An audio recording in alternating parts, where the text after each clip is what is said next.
Hi, good morning. I'm Anna Cenerini. Sorry for this recorded presentation. I am the project manager of the Life MILVUS project.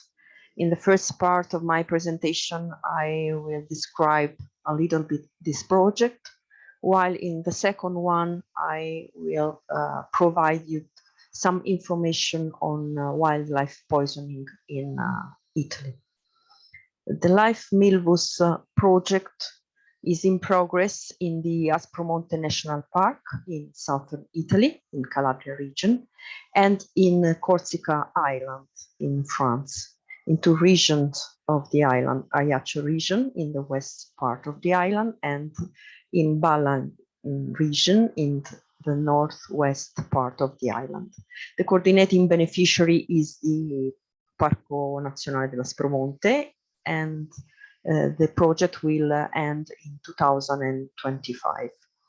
The main objectives of the projects are the establishment of a red kite self-sustaining population in the Aspromonte National Park and the long-term conservation of the species in Corsica.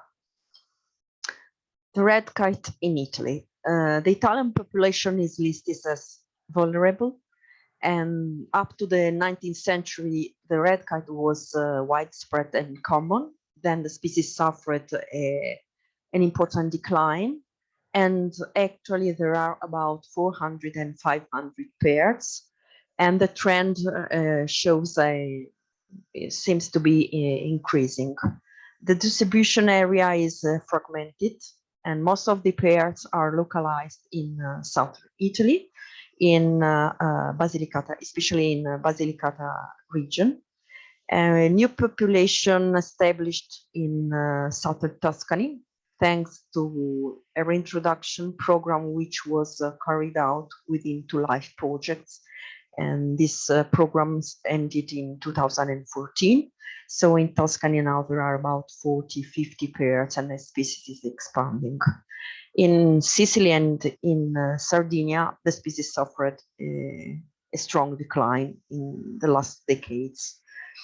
In the project area, in the Aspromonte National Park, the species has become extinct many decades ago, while in the northern part of Calabria region, still breed some pairs, and some wintering individuals are sighted. The project includes concrete action in favor of the red kite, monitoring activities, and initiative aiming at raising awareness of relevant stakeholders. The main conservation actions in the Aspromonte National Park are the reintroduction of the red kite by releasing about 90 fledglings, which will be collected in nests of Basilicata region, the operation of 5 feeding stations, which will be activated thanks to the cooperation with local farmers, the insulation of 250 poles of medium voltage power lines in order to mitigate, to reduce the risk of electrocution. And the project foresees also the implementation of activities tackling wildlife poisoning.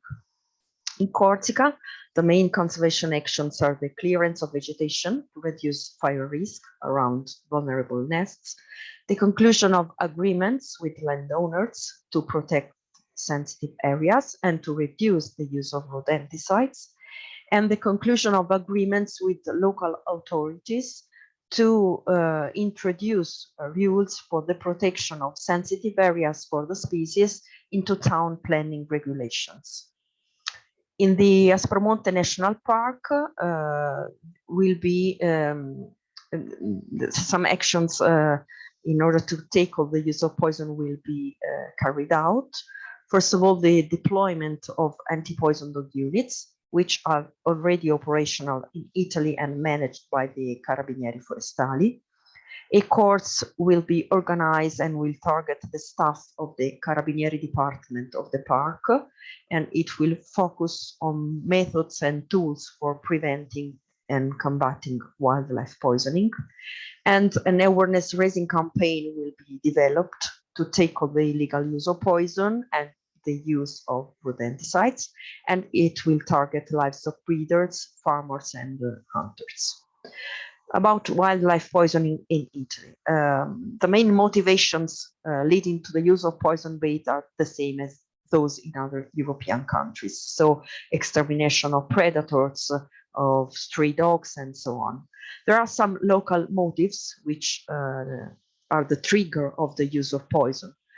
For example, in several areas, for example, along the Apennines, these motives are disputes among truffle hunters or disputes between hunters and truffle hunters. So the target in these cases are truffle dogs. Another motive is the elimination of the European wild rabbits, which can damage grapevine and grapes. And there is a new entry especially in northeast Italy. Poison is also used to kill the coipo. In Italy, exhaustive information on wildlife poisoning are not available.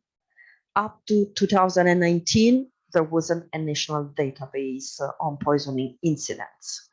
From 2019 onwards, there is a national platform where the 10 Italian zooprophylactic institutes record the poisoning events. This platform was created by the Italian Reference Center for Veterinary Forensic Medicine on behalf of the Ministry of Health. And as you can see in this platform shows the poisoning cases which are recorded. On the left, you can see the ones recorded in 1 year, in the last year. And for each of them are provided some information, date, place, type of event, and so on. Data are analyzed on regional base. For example, there are two tables concerning Calabria region, but there are some important gaps in the table. You can see the first table. You can see the line, the orange line, which represents the positive bait, and the red one represents the positive animals. But we don't know which of them are pets and which of them are belong to wild species. So sometimes the available information lack important data. Sometimes GPS coordinates and species affected. And the platform also provides aggregate tables, but these tables don't discriminate pets and wild species, nor report the species sometimes. More detailed information are available for the period 2005 and 2009, because the study was carried out within the Life Antidote project. It was carried out by the Italian Reference Center for Veterinary Forensic Medicine. And as you can see in the most of the carcasses which were recorded belong to pets. So only 301 of them belong to wild species. And the most affected mammals were recorded were fox and wolf.